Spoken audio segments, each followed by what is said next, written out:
Gracia y paz, amados hermanos.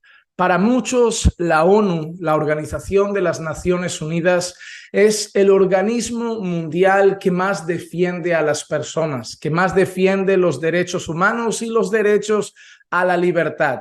Para muchos es el organismo puntero en la defensa de los derechos más vulnerados y atacados por los seres humanos. Pero la gran pregunta ¿es la ONU tan inofensiva como algunos creen que es? ¿O es la ONU realmente alguien que vela por todos los derechos humanos por igual? ¿Es la ONU parte de una agenda mucho mayor? ¿Es la ONU un instrumento para tirar adelante una agenda que vamos a ver cada vez con más claridad establecida en nuestros países?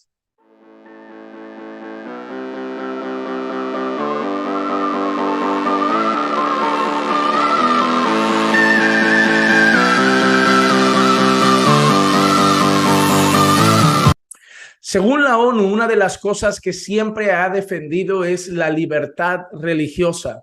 Pero me gustaría leerte unos aspectos del último informe de la ONU sobre la libertad religiosa. Atento a las palabras porque no tienen desperdicio. Te lo leo para que así no sean mis palabras, sino las palabras de su propio informe de hace pocos días.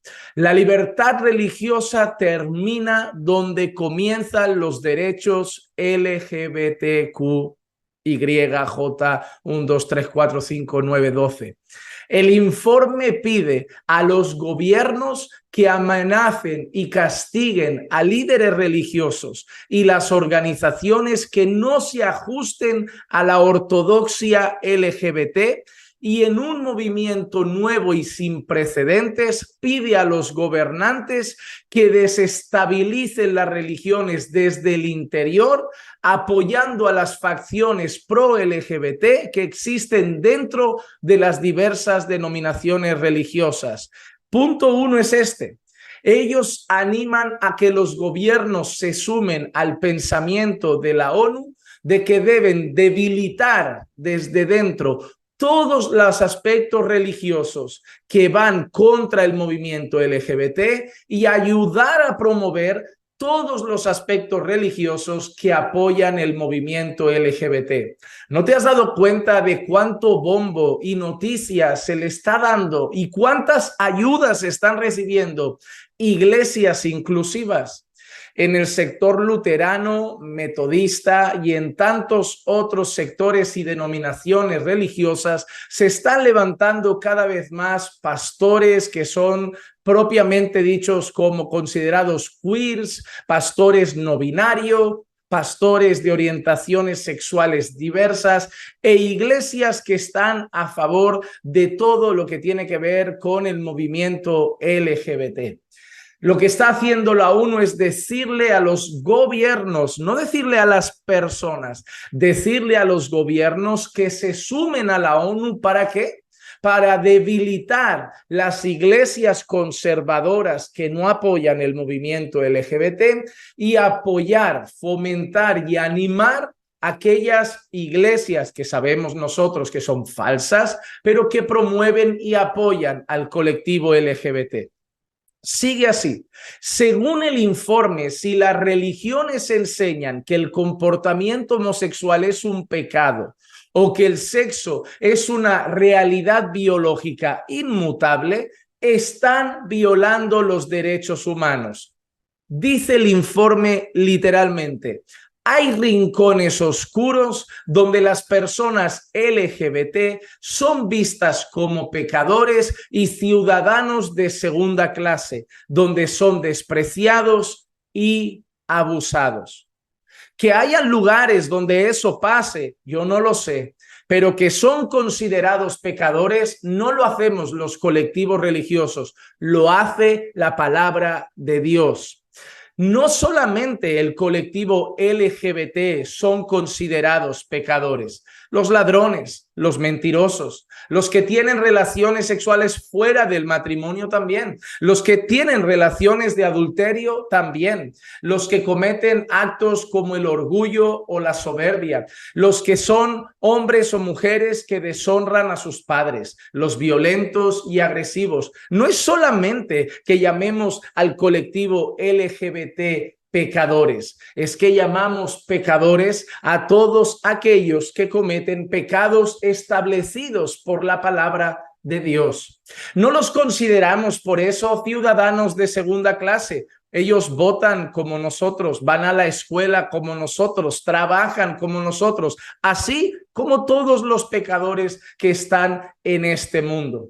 Nosotros no nos consideramos ciudadanos de primera clase porque somos cristianos, porque si supierais bien nuestro concepto de nosotros mismos, la diferencia es que ahí fuera las personas no quieren llamar al pecado malo y nosotros reconocemos la lucha que tenemos contra nuestra carne. Ya no somos esclavos del pecado, no lo practicamos, no es un hábito diario en nuestra vida, pero reconocemos que tenemos debilidades. Sin embargo, sabiendo que son pecado y por el poder del Espíritu Santo, combatimos en Cristo contra nuestra carne para no satisfacer nuestros deseos, no pecar contra Dios y vivir una vida que le agrade. No hacemos ciudadanos de segunda, simplemente la diferencia es que ahí fuera hay pecadores que no quieren aceptar que son pecadores y los creyentes somos pecadores que nos hemos arrepentido de nuestros pecados. Quiero terminar con otra cita del informe que dice al final: los límites establecidos en la concepción misma de la libertad de religión y creencias, incluido los derechos y libertades fundamentales de las personas LGBT, son clave para la plena compatibilidad de la libertad de religión y creencias con todas las acciones necesarias para combatir la violencia y la discriminación contra ellas. La ONU pretende que dejemos a un lado toda diferencia que podamos tener con el colectivo LGBT y así podamos convivir nuestras creencias religiosas y el pensamiento LGBT en una sociedad feliz y armónica. Por eso, la síntesis, el resumen de este informe de la ONU sobre la libertad religiosa es: la libertad religiosa termina donde comienzan los derechos LGBT. Así que la ONU ha establecido que nuestra libertad religiosa ahora tiene límites y los límites son no ofender al colectivo LGBT. Hace pocos días les dije que en Europa no íbamos a ir a prisión y pagar multas por hablar de Jesús. Íbamos a ir a prisión y pagar multas por decir que la práctica homosexual es pecado, por decir que no lo consideramos bien, no nosotros, sino lo establecido por la palabra de Dios. Quieren libertad para todos, pero toda libertad ahora será condicionada para que el movimiento LGBT siga expandiendo su ideología sin ningún tipo de entidad o sociedad o grupo o colectivo que quiera ponerles freno. La ONU va a luchar y esforzarse, va a llamar a los gobiernos, va a llamar a las entidades públicas a ayudarles a silenciar y tapar la boca a todo aquel que llame al movimiento LGBT pecado o malo. Así que, amados hermanos, creo que es tiempo de no dormir más. Creo que es tiempo de despertar. Creo que es tiempo de abrir los ojos, de no quedarnos callados y sobre todo de vestir toda la armadura de Dios. Días malos, días de persecución, días de cohibición se vienen sobre la iglesia verdadera. Días de presión social se vienen sobre los verdaderos creyentes que van a querer ser enmudecidos y van a prohibirles decir que es pecado lo que la Biblia es pecado. Te pregunto, amado hermano, ¿serás de los que se callen o serás de los valientes que obedecerán a Dios antes que a los hombres. Este vídeo no lo va a promover la ONU y tampoco lo va a promover YouTube, pero confío que puedas ayudarnos dejando un me gusta y compartiéndolo con más personas. En medio de una sociedad donde todos se doblarán a la estatua de Nabucodonosor del movimiento LGBT, la iglesia verdadera, los verdaderos creyentes, estaremos firmes para obedecer sobre todas las cosas lo que dicta la palabra de Dios. Dios no nos ha dado un espíritu de cobardía. Que la gracia y la paz de nuestro Señor Jesucristo sea con todos y cada uno de ustedes siempre. Y recuerden que los amamos en el Señor. El Señor nos ayude.